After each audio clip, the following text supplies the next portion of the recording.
الرحمن الرحيم. نستفتح الجلسة مثل ما نواه آباؤنا وأجدادنا وأسلافنا ورجالنا وشيوخنا الصالحون. الله يدخل نياتنا بنياتهم وأعمالنا بأعمالهم وأخلاقنا بأخلاقهم وعلومنا بعلومهم.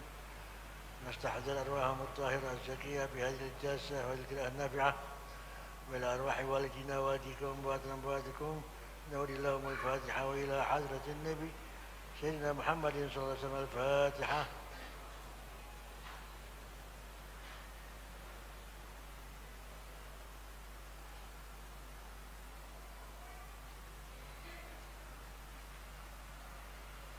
بسم الله الرحمن الرحيم. رضي الله عنكم.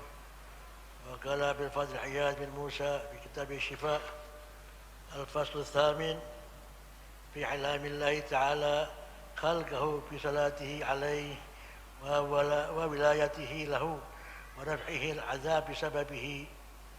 قال الله تعالى: وما كان الله ليعذبهم وأنت فيهم، أي ما كنت بمكة. فلما خرج النبي صلى الله عليه وسلم من مكة وبقي فيها من بقي من المؤمنين نزل: وما كان الله معذبهم وهم يستغفرون.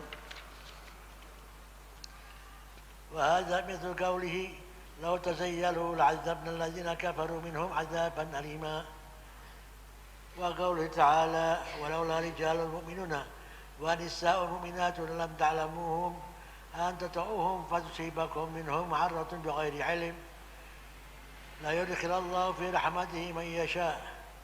فلما هاجر المؤمنون نزلت: وما لهم ألا يعذبهم الله. وهذا من أبيان ما يظهر مكانته صلى الله عليه وسلم. ودرأ به العذاب عن أهل مكة بسبب كونه ثم كون أصحابه بعده بين أظهرهم. فلما خلت مكة منهم عذبهم الله بتسليط المؤمنين عليهم وغلبتهم إياهم، وحكم فيهم سيوفهم وأورثهم أرضهم وديارهم وأموالهم. وفي الآيات أيضا تأويل آخر. حدثنا القاضي الشهيد أبو علي رحمه الله بقراءة عليه قال: حدثنا أبو الفضل بن خيرون وأبو الحسين الصيرافي قال: حدثنا أبو يعلى ابن زوج الحرة حدثنا أبو علي سانجي حدثنا محمد بن محبوب المروزي حدثنا أبو عيسى الحافظ حدثنا سفيان بن وكيع حدثنا ابن نمير عن إسماعيل بن إبراهيم ابن مهاجر عن عباد بن يوسف عن أبي بردة عن أبي موسى عن أبيه قال رسول الله صلى الله عليه وسلم: أنزل الله علي أمانين لأمتي: وما كان الله ليعذبهم وأنت فيهم، وما كان الله معذبهم وهم يستغفرون. فإذا مضيت تركت فيهم الاستغفار. ونحو منه قوله تعالى: وما أرسلناك إلا رحمة للعالمين. وقال عليه السلام: أنا أمان لأصحابي، قيل من البدع وقيل من الاختلاف والفتن. قال بعضهم: الرسول صلى الله عليه وسلم هو الأمان الأعظم ما عاش، وما دامت سنته باقية فهو باق، فإذا أومتت سنته فانتظروا البلاء والفتن. وقال الله تعالى: إن الله وملائكته يصلون على النبي يا أيها الذين آمنوا صلوا عليه وسلموا تسليما. أبان الله تعالى فضل نبيه صلى الله عليه وسلم بصلاته عليه ثم بصلاة ملائكته، وأمر عباده بالصلاة والتسليم عليه.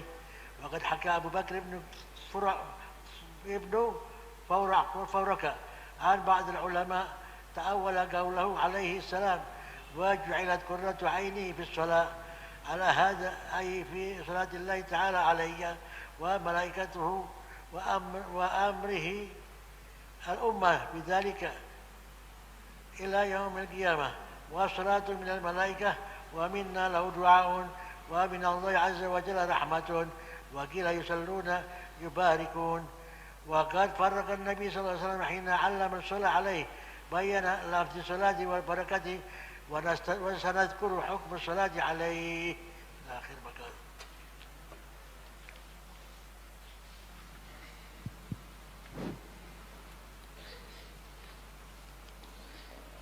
Bismillahirrahmanirrahim. Alhamdulillahi rabbil alamin wa bihi nasta'inu ala umuri dunya waddin. Wassalatu wassalam ala sayyidina Muhammadin khatamin nabiyyin wa ala alihi wa sahbihi ajma'in. Nawaina ta'alluma wa ta'lim wa naf'a wal intifa' wal mudzakarah wa tadhkir wal ifadata wal istifadah والحث على التمسك بكتاب الله وسنة رسول الله ابتغاء وجه الله ومرضاته وثوابه وقربه سبحانه وتعالى. Alhamdulillah, kita panjatkan puja-puji syukur kita kehadirat Allah Subhanahu wa ta'ala yang telah memberikan taufik dan hidayahnya kepada kita semua sehingga kita bisa berkumpul kembali di tempat yang penuh barokah ini. Salawat dan salam senantiasa kita haturkan kepada junjungan kita Nabi besar Muhammad sallallahu alaihi wasallam beserta keluarga, sahabat dan pengikut beliau hingga hari kiamat. Ikhwani yang dimuliakan oleh Allah, di dalam kajian kita pada kitab Asy-Syifa, kita telah sampai kepada fasal yang ke-8, di mana di dalam fasal ini pengarang kitab menjelaskan tentang pemberitahuan Allah Subhanahu wa ta'ala kepada makhluknya tentang sholawatnya kepada Nabi Muhammad sallallahu alaihi wasallam, penjagaannya terhadap Nabi Muhammad sallallahu alaihi wasallam, dan juga pengangkatan azab yang disebabkan oleh wujud dan adanya Nabi Muhammad sallallahu alaihi wasallam. Secara umum di dalam fasal ini ada 4 poin penting yang akan kita bahas. Yang pertama adalah pentingnya keberadaan Nabi Muhammad sallallahu alaihi wasallam. Keberadaan Nabi sallallahu alaihi wasallam memberikan keamanan kepada umatnya, baik itu dari azab, fitnah, bid'ah, ataupun dari perpecahan.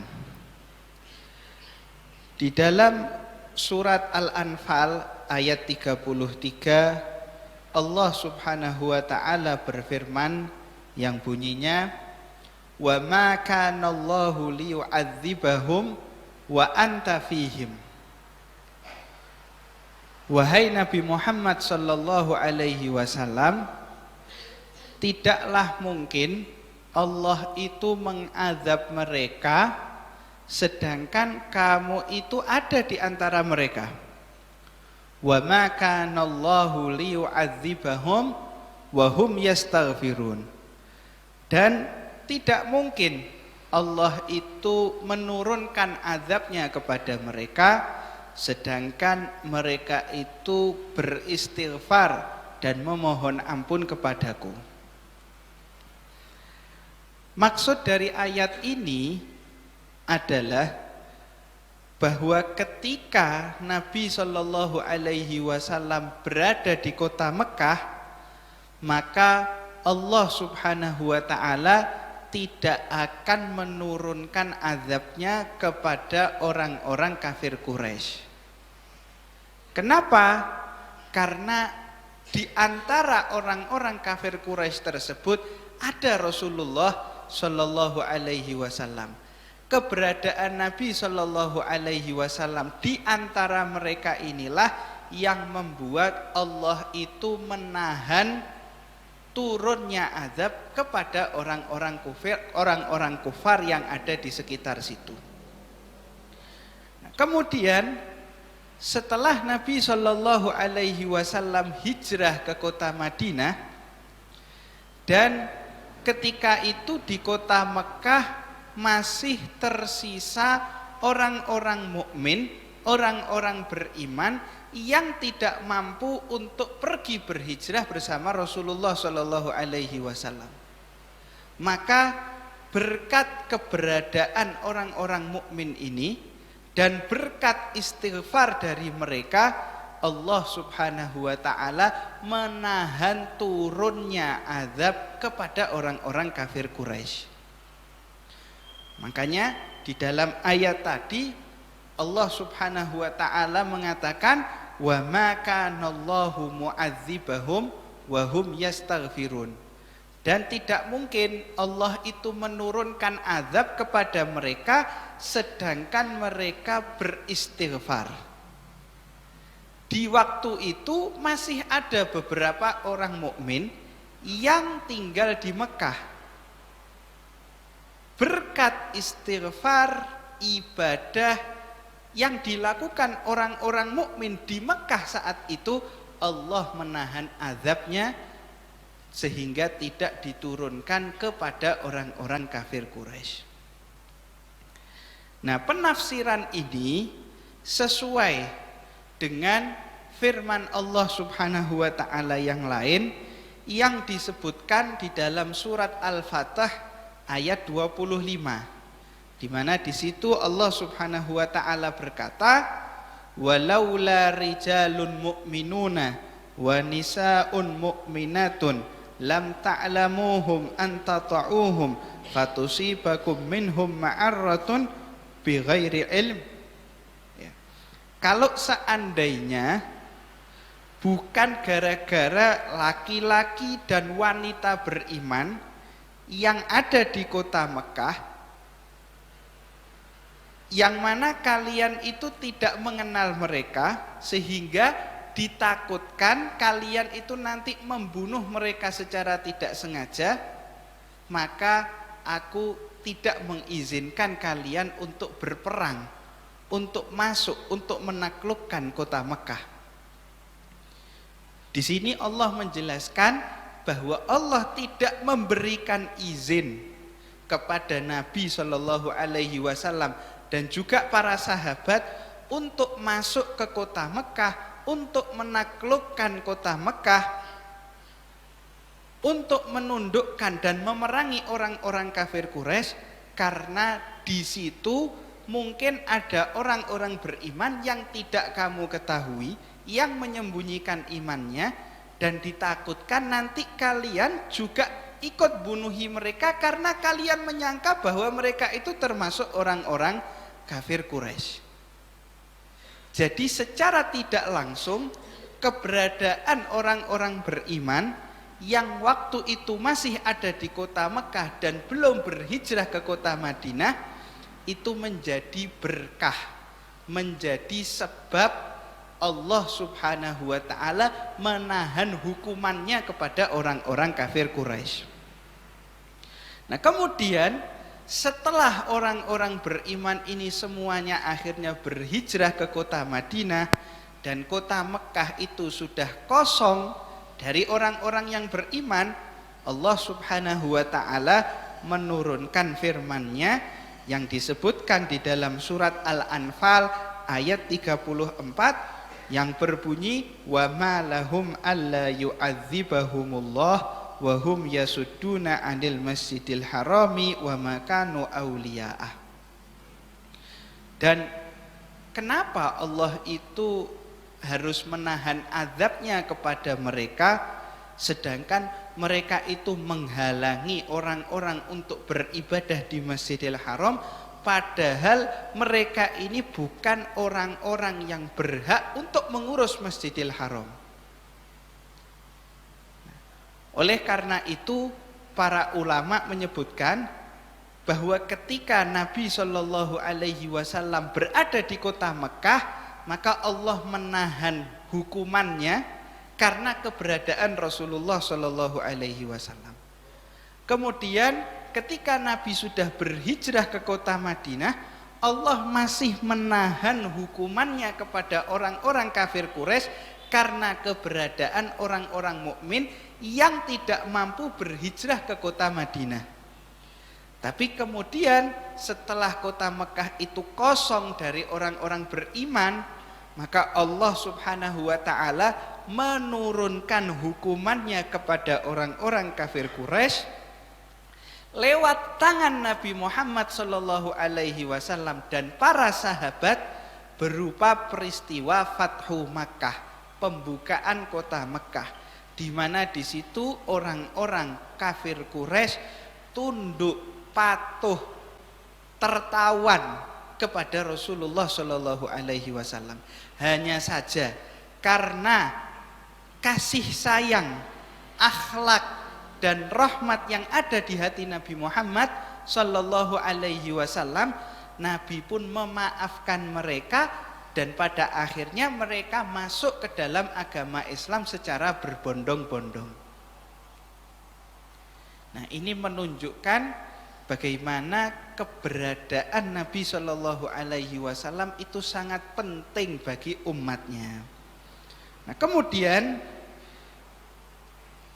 di ayat yang lain Allah Subhanahu wa taala itu juga menjelaskan kepada kita bahwa keberadaan Rasulullah Shallallahu alaihi wasallam itu merupakan rahmat bagi siapa?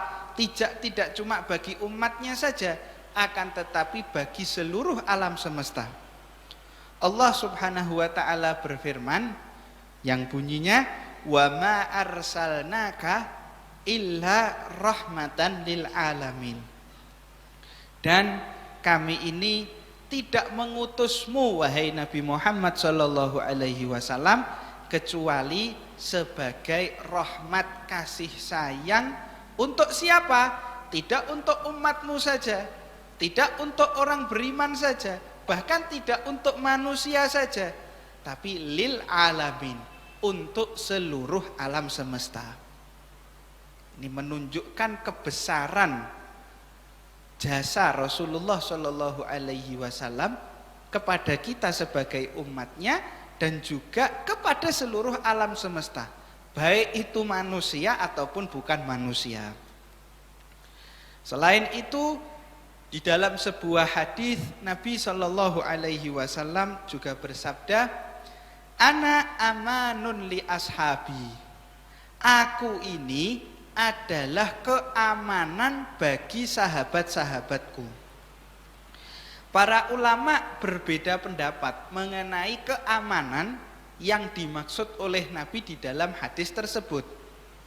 Ada yang mengatakan, atau pendapat yang pertama mengatakan bahwa yang dimaksud dengan keamanan di sini adalah keamanan dari bid'ah. Artinya selama Nabi Shallallahu alaihi wasallam itu ada, maka tidak akan ada hal-hal baru yang menyimpang dari aturan-aturan syariat. Pendapat yang kedua mengatakan bahwa yang dimaksud dengan keamanan di dalam hadis tadi adalah keamanan dari perpecahan dan fitnah. Artinya selama Nabi Shallallahu alaihi wasallam masih ada di kalangan para sahabat, maka tidak akan terjadi perpecahan dan tidak akan muncul fitnah. Dan ini satu hal yang benar. Setelah kewafatan Rasulullah Shallallahu alaihi wasallam terjadi fitnah yang berbagai macam sebagaimana yang dibahas oleh ahli sejarah. Pendapat yang ketiga mengatakan bahwa yang dimaksud di dalam hadis tadi itu bukan zatnya, tubuhnya, jasadnya Rasulullah, tapi yang dimaksud adalah sunnah Nabi Muhammad sallallahu alaihi wasallam. Artinya selama sunnah Nabi sallallahu alaihi wasallam itu hidup dan dijalankan oleh para sahabat dan juga umatnya, maka mereka akan selalu berada di dalam keamanan. Akan tetapi ketika sunnah Nabi Shallallahu alaihi wasallam sudah mati, sudah tidak dipedulikan, maka umat Nabi Shallallahu Alaihi Wasallam akan hilang keamanannya. Seperti yang kita saksikan sekarang ini, umat Rasulullah Shallallahu Alaihi Wasallam sudah jauh dari sunnah Nabi, sudah jauh dari syariat Nabi.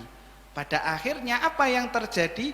Yang terjadi adalah berbagai macam bencana, fitnah, dan kehancuran yang kita lihat dengan mata kita sendiri.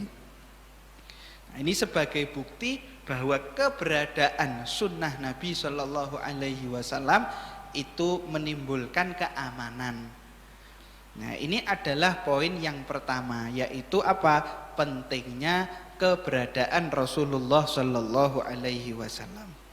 Nah, kemudian poin yang kedua yang penting dari fasal ini adalah bahwa istighfar itu membuat kita itu aman dari azabnya Allah Subhanahu wa ta'ala. Artinya Allah itu tidak akan mengazab umat Rasulullah Shallallahu Alaihi Wasallam selama mereka itu senantiasa dan selalu memohon ampun atau beristighfar kepada Allah Subhanahu wa ta'ala. Dalam sebuah hadis Nabi Shallallahu Alaihi Wasallam bersabda, anzalallahu alayya amanaini li ummati. Allah Subhanahu wa ta'ala menurunkan kepadaku 2 keamanan untuk umatku. Apa 2 keamanan ini? Nah, Nabi kemudian membaca firman Allah yang berbunyi, wa ma kana Allahu liyu'adzibahum wa anta fihim. Dan Allah tidak mungkin mengazab mereka sedangkan kamu itu ada di antara mereka. Wa ma kana Allahu mu'adzibahum wa hum yastaghfirun. Dan Allah tidak mungkin mengazab mereka sedangkan mereka itu beristighfar dan memohon ampun. Jadi keamanan yang pertama adalah keberadaan Rasulullah Shallallahu Alaihi Wasallam di antara umatnya. Dan keamanan yang kedua yang membuat kita ini terjaga dari azab dan hukuman dari Allah adalah istighfar, memohon ampun kepada Allah Subhanahu wa ta'ala. Nah, oleh karena itu Nabi melanjutkan di dalam hadis tadi, fa idza madaitu taraktu fihimul istighfar. Apabila aku sudah pergi, maka aku meninggalkan istighfar di antara mereka. Artinya jika aku sudah pergi, maka yang aku tinggalkan untuk mereka agar mereka itu terjaga dari azabnya Allah Subhanahu wa ta'ala adalah istighfar, memohon ampun kepada Allah Subhanahu wa ta'ala. Makanya istighfar itu penting. Dan istighfar di sini bukan sekedar lisan, astagfirullah, astagfirullah, astagfirullah. Akan tetapi istighfar di sini adalah kita benar-benar selalu mengakui dosa-dosa yang kita lakukan dan kita memohon ampun kepada Allah Subhanahu wa ta'ala atas dosa-dosa itu. Dan di dalam hati kita bertekad untuk tidak kembali kepada dosa-dosa yang sudah kita lakukan seumur hidup kita. Lalu bagaimana kalau nanti kita terjerumus lagi? Tidak ada masalah. Kalau kita terjerumus lagi, ya kita bertaubat lagi. Terus kita bertaubat kepada Allah sampai Allah itu benar-benar memberikan penjagaan kita dari berbuat maksiat. Nah, dengan ini kita dijaga oleh Allah dari azab, dari hukuman. Nah, ini poin yang kedua. Nah, kemudian poin yang ketiga yang disebutkan oleh pengarang di dalam fasal ini adalah sholawat Allah Subhanahu wa ta'ala kepada Nabi Muhammad sallallahu alaihi wasallam. Ya. Dalam Al-Quran surat Al-Ahzab,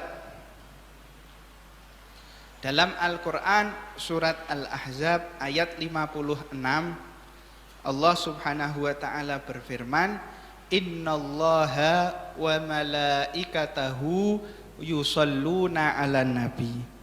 Sesungguhnya Allah dan para malaikatnya senantiasa bersolawat kepada Nabi Sallallahu Alaihi Wasallam. Ya ayyuhalladzina amanu, wahai orang-orang yang beriman, sallu alaihi wasallimu taslima. Ya, limpahkanlah bersolawat dan bersalamlah kalian kepada Nabi Muhammad Sallallahu Alaihi Wasallam. Allahumma salli wa sallim wa barik alaihi wa ala alih.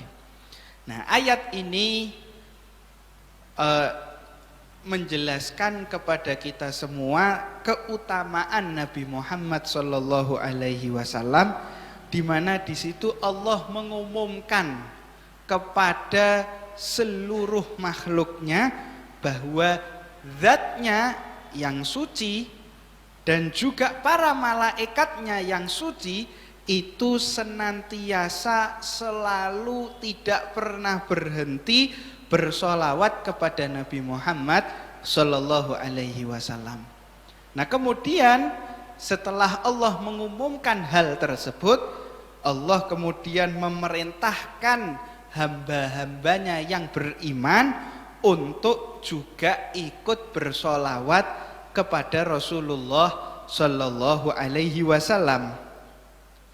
Nah, ini sesuatu yang sangat besar, ya, bahwa Allah sendiri itu bersolawat kepada Nabi Muhammad. Malaikat itu bersolawat kepada Nabi Muhammad. Setelah itu kita diajak bareng-bareng sama Allah, ayo sebagaimana aku yang selalu bersolawat kepada Nabi, dan juga sebagaimana malaikatku yang juga senantiasa bersolawat kepada Nabi, kalian semua hamba-hambaku yang beriman kepadaku, ayo kamu juga ikut nyimbrung bareng-bareng, ikut solawat kepada Nabi Muhammad Sallallahu Alaihi Wasallam. Jadi kalau kita solawat kepada Nabi, kita nyimbrung ikut bareng dengan apa yang dilaksanakan oleh Allah Subhanahu wa Ta'ala dan para malaikatnya yang suci. Nah, kemudian di sini disebutkan bahwa apa itu yang dimaksud dengan solawat, ya. Nah, solawat yang bersumber dari manusia seperti kita dan juga yang bersumber dari malaikat itu bentuknya adalah doa. Artinya kita berdoa kepada Allah Subhanahu wa Ta'ala, kita minta kepada Allah Subhanahu wa Ta'ala agar Allah sendiri yang melimpahkan sholawat kepada Nabi Muhammad Sallallahu Alaihi Wasallam. Makanya ketika kita sholawat itu lafadznya itu doa. Allahumma sholli ala sayyidina Muhammad wa ala ali sayyidina Muhammad. Ya Allah, limpahkanlah sholawat kepada Nabi Muhammad dan juga kepada keluarga Nabi Muhammad Sallallahu Alaihi Wasallam. Jadi sholawat dari kita dan dari para malaikat itu bentuknya doa. Nah, namun kalau sholawat itu bersumber dari Allah, maka yang dimaksud di situ adalah rahmat dan juga pengagungan yang diberikan oleh Allah kepada Nabi Muhammad Sallallahu Alaihi Wasallam. Artinya Allah Subhanahu Wa Ta'ala di setiap nafas kita, di setiap detik itu selalu melimpahkan rahmat dan pengagungan kepada Rasulullah Sallallahu Alaihi Wasallam, sehingga kedudukan Nabi Sallallahu Alaihi Wasallam di setiap detik itu selalu naik lebih tinggi, lebih tinggi, lebih tinggi, lebih tinggi. Kenapa? Ya karena limpahan rahmat dan pengagungan dari Allah Subhanahu wa Ta'ala yang tidak pernah berhenti. Nah, sebagian ulama ada yang mengatakan bahwa sholawat itu maknanya keberkahan. Cuma di dalam beberapa hadis ketika Rasulullah Shallallahu Alaihi Wasallam mengajarkan cara bersolawat kepada para sahabat, Nabi di situ menyebutkan solawat dan juga menyebutkan berkah. Nah, dari sini disimpulkan bahwa keberkahan dan sholawat itu adalah dua hal yang berbeda, sehingga kita tidak bisa mengatakan bahwa sholawat dan keberkahan itu sama. Kita minta Allah melimpahkan sholawat, itu maknanya bukan Allah melimpahkan keberkahan, ya, tapi Allah melimpahkan rahmat. Seperti itu. Kenapa? Karena keberkahan itu adalah satu hal yang berbeda, tidak sama dengan sholawat. Makanya Nabi ketika ngajari sholawat, selain sahabat itu diajari untuk mendoakan, untuk berdoa agar Allah melimpahkan sholawat kepada Nabi, Nabi juga ngajari agar sahabat berdoa supaya Allah itu juga memberikan keberkahan kepada Rasulullah dan keluarganya. Nah, seperti itu. Nah, kemudian disebutkan di sini bahwa Nabi Shallallahu Alaihi Wasallam pernah bersabda di dalam sebuah hadis yang bunyinya waju'ilat qurratu aini fis shalah, dan penyejuk mataku dan Allah menjadikan penyejuk mataku atau kecintaanku itu ada di dalam sholat. Nah, sebagian secara umum ulama itu memahami sholat di sini itu adalah ibadah sholat yang biasa kita kerjakan. Jadi kecintaan Nabi Shallallahu Alaihi Wasallam, penyejuk mata Nabi Shallallahu Alaihi Wasallam itu adalah ibadah sholat.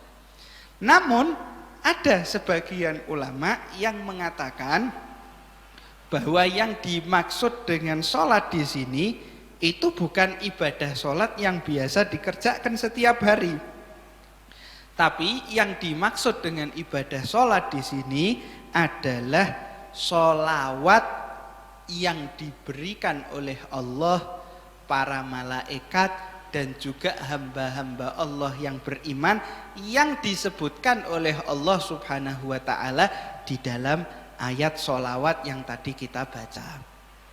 Jadi ini adalah makna lain dari hadis yang tadi disebutkan oleh Nabi. Artinya kecintaanku, penyejuk mataku itu adalah sholawat yang diberikan oleh Allah, para malaikat, dan umatku yang beriman kepadaku. Nah, ini adalah salah satu dari makna hadis yang tadi kita sebutkan. Nah, ini jadi poin yang ketiga, yaitu sholawat yang diberikan oleh Allah kepada Nabi Muhammad Sallallahu Alaihi Wasallam. Nah, poin yang keempat atau yang terakhir yang dibahas oleh pengarang di dalam fasal ini adalah penjagaan Allah terhadap Nabi Muhammad Sallallahu Alaihi Wasallam. Jadi Allah itu memberikan penjagaan yang spesial kepada Rasulullah Sallallahu Alaihi Wasallam. Nah, dikatakan di situ bahwa di antara huruf-huruf yang dijadikan permulaan surat di dalam Al-Quran itu adalah huruf kaf, ha, ya, ain, shad. Ini kalau nggak salah di permulaan surat surat Maryam. Kaf, ha, ya, ain, shad. Dzikru rahmati rabbika abdahu Zakaria. Nah, apa makna dari huruf-huruf ini? Kaf, ha, ya, ain, shad. Nah, sebagian ulama itu menafsirkan makna huruf-huruf ini dengan mengatakan al-kaf kifayatullahi ta'ala li nabiyhi. Huruf kaf yang ada pada kaf, ha, ya, ain, shad itu adalah kecukupan yang diberikan oleh Allah kepada Nabi Muhammad Sallallahu Alaihi Wasallam. Di dalam Al-Quran Allah Subhanahu wa ta'ala berfirman, alaihissallahu bikafin abdah. Bukankah Allah itu sudah memberikan kecukupan kepada hambanya, yaitu Rasulullah sallallahu alaihi wasallam. Nah, kemudian huruf H yang ada pada kaf ha ya ain shad itu adalah hidayatuhu lahu, hidayah petunjuk yang diberikan oleh Allah kepada Nabi Muhammad sallallahu alaihi wasallam. Di dalam Al-Qur'an Allah Subhanahu wa taala berfirman, wa yahdiyaka siratan mustaqima, dan Allah memberikan petunjuk jalan yang lurus kepadamu wahai Nabi Muhammad sallallahu alaihi wasallam. Nah, kemudian huruf ya yang ada pada kata kaf ha ya ain shad itu adalah ta'yiduhu lahu, dukungan yang diberikan oleh Allah kepada Nabi Muhammad sallallahu alaihi wasallam. Ya, di dalam surat Al-Anfal ayat 62 Allah Subhanahu wa taala berfirman, huwallazi ayyadaka binasrihi. Dialah Allah yang memberikan dukungan kepadamu dengan pertolongannya. Nah, kemudian huruf ain yang ada pada kaf ha ya ain shad itu adalah ismatuhu lahu, penjagaan Allah kepada Nabi Muhammad sallallahu alaihi wasallam. Di dalam surat Al-Maidah ayat 67 Allah Subhanahu wa taala berfirman, wallahu ya'simuka minan nas, dan Allah menjagamu wahai Nabi Muhammad dari kejahatan orang-orang yang ada di sekitarmu. Nah, kemudian huruf shad yang ada pada kaf ha ya ain shad itu adalah sholatuhu lahu, sholawat yang dicurahkan oleh Allah kepada Nabi Muhammad sallallahu alaihi wasallam. Nah, di dalam surat Al-Ahzab ayat 56 yang tadi kita baca, Allah Subhanahu wa taala berfirman, innallaha wa malaikatahu yusholluna 'alan nabi. Sesungguhnya Allah dan para malaikatnya itu senantiasa bersolawat kepada Nabi Muhammad sallallahu alaihi wasallam. Ini menunjukkan bagaimana penjagaan Allah Subhanahu wa taala yang sangat spesial kepada Rasulullah sallallahu alaihi wasallam yang mungkin tidak diberikan kepada hamba-hambanya yang lain. Nabi dicukupi, dikasih petunjuk, didukung, dijaga, dan senantiasa dicurahi rahmat dan kasih sayang oleh Allah Subhanahu wa taala.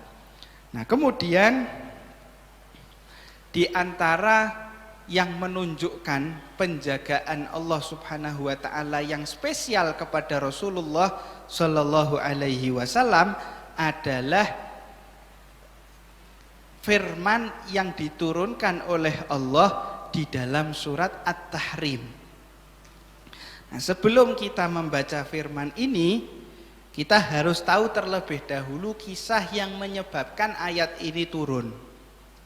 Jadi diceritakan bahwa ketika Rasulullah Shallallahu Alaihi Wasallam sedang berada di rumah Sayyidatuna Hafsah, salah satu dari istrinya, maka Nabi Shallallahu Alaihi Wasallam melakukan sesuatu dengan budak perempuannya yang bernama Sayyidatuna Maryah Al-Qibtiyah. Nah, ketika Sayyidatuna Hafsah mengetahui hal ini, maka dia cemburu dan marah kepada Nabi Muhammad Shallallahu Alaihi Wasallam karena peristiwa tersebut terjadi di harinya dan di rumahnya.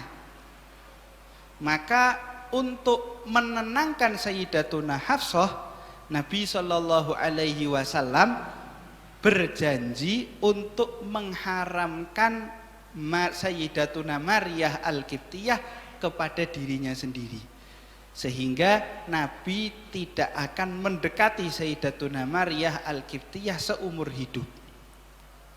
Tapi Nabi Shallallahu Alaihi Wasallam memerintahkan Sayyidatuna Hafsah untuk merahasiakan hal ini. Jangan dikasih tahu ke siapa-siapa, jangan sampai tersebar. Maka Sayyidatuna Hafsah bukannya diem, malah memberitahu Sayyidatuna Aisyah radhiyallahu anha.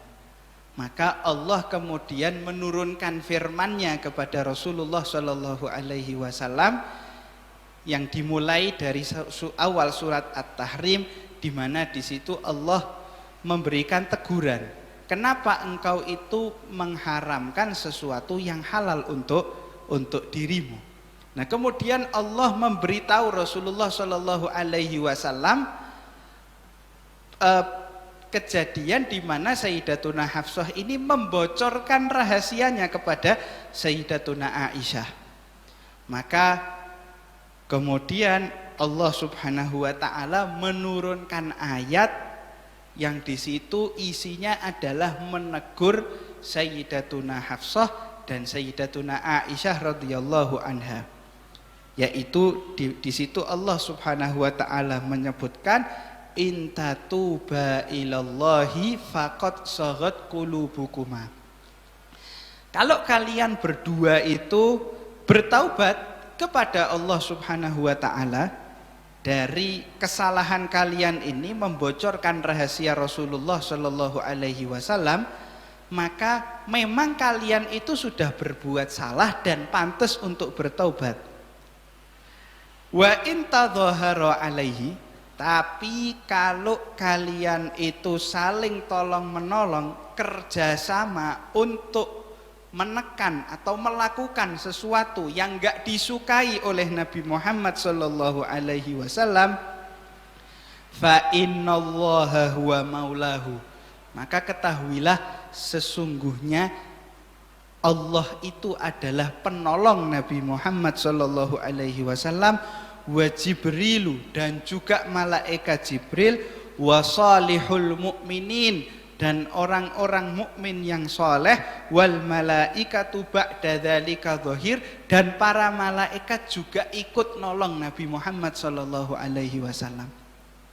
Ini kita lihat, baru ada mungkin 2 orang yang bocorkan rahasia Nabi, Allah itu seakan-akan gak terima sampai memberikan ancaman yang sedemikian besarnya.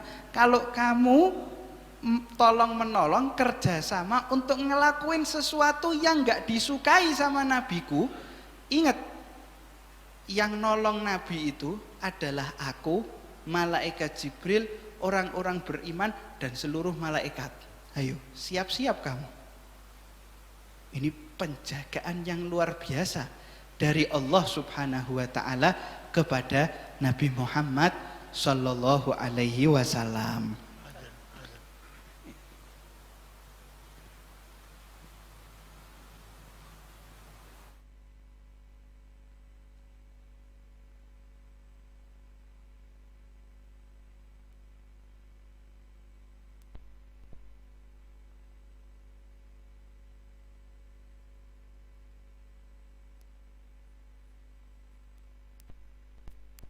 سيدنا محمد الله أكبر الله أكبر الله أكبر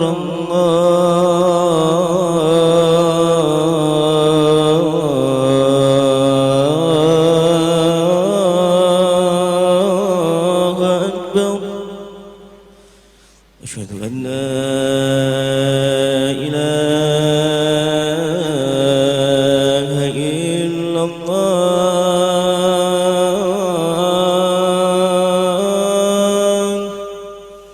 أشهد أن لا إله إلا الله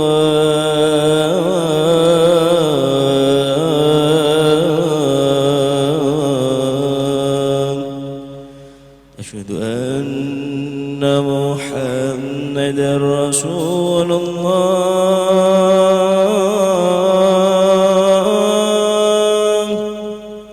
أشهد أن محمد رسول الله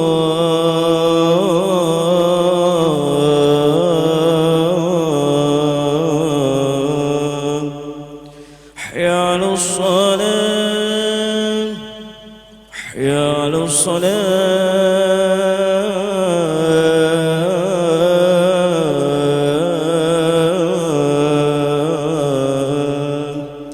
حي على الفلاح حي على الفلاح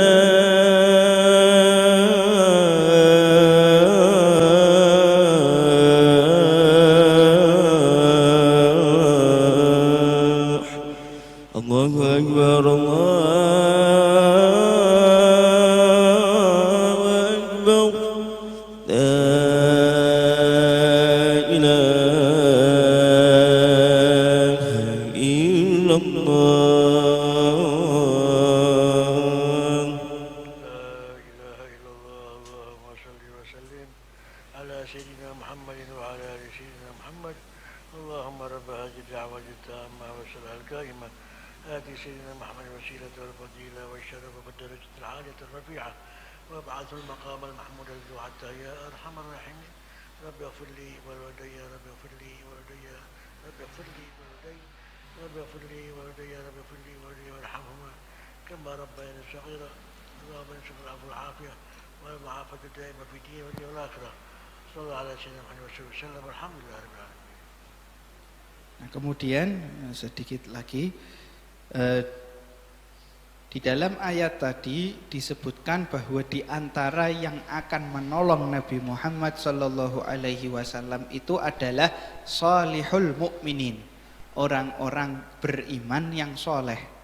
Nah, kemudian para ulama berbeda pendapat mengenai siapa ini yang dimaksud dengan orang-orang beriman yang soleh. Pendapat yang pertama mengatakan bahwa mereka itu adalah para malaikat.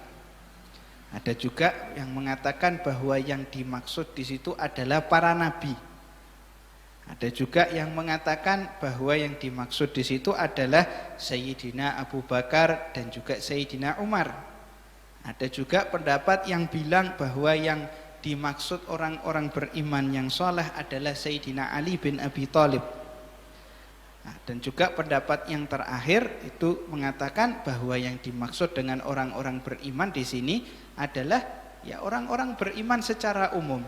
Setiap di antara mereka yang soleh, yang baik, maka mereka termasuk penolong Nabi Muhammad sallallahu alaihi wasallam. Nah, ini menunjukkan kepada kita semua penjagaan yang luar biasa yang diberikan oleh Allah kepada Nabi Muhammad sallallahu alaihi wasallam. Rasulullah sallallahu alaihi wasallam dijaga. Begitu juga syariatnya dijaga oleh Allah.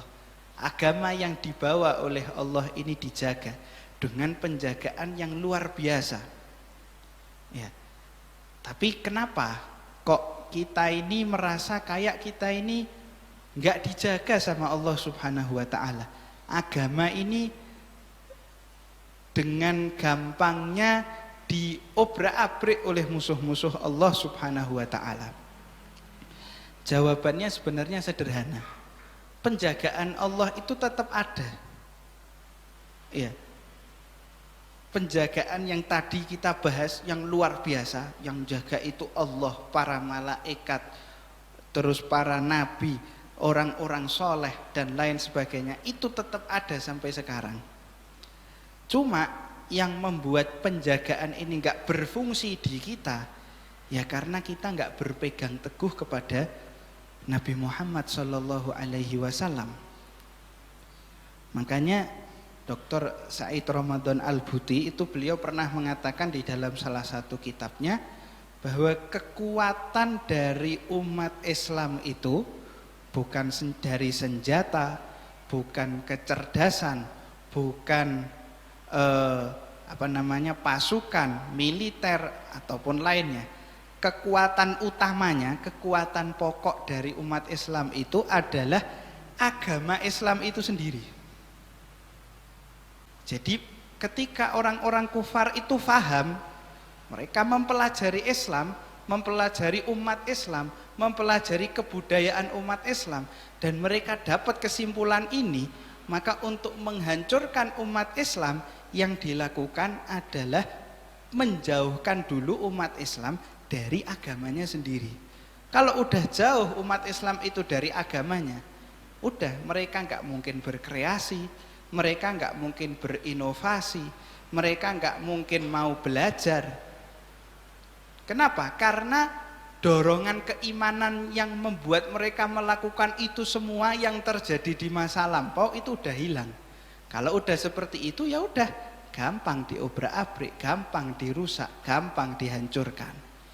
Nah, ini di bulan Rabiul Awal ini momen yang penting buat kita semua. Ya minimal diri kita dan orang-orang di sekitar kita kembali kepada Islam, kembali kepada Nabi, kembali kepada ajaran Rasulullah Shallallahu Alaihi Wasallam, supaya kita dapat kekuatan yang diberikan oleh Allah kepada Rasulullah Shallallahu Alaihi Wasallam, penjagaan yang diberikan oleh Allah kepada Rasulullah Shallallahu Alaihi Wasallam. Nah, mungkin yang sedikit ini yang bisa Al-Fakir sampaikan, kurang lebihnya mohon maaf. Wassallallahu ala sayyidina Muhammadin wa ala alihi wa sahbihi wasallam walhamdulillahi rabbil alamin wal afu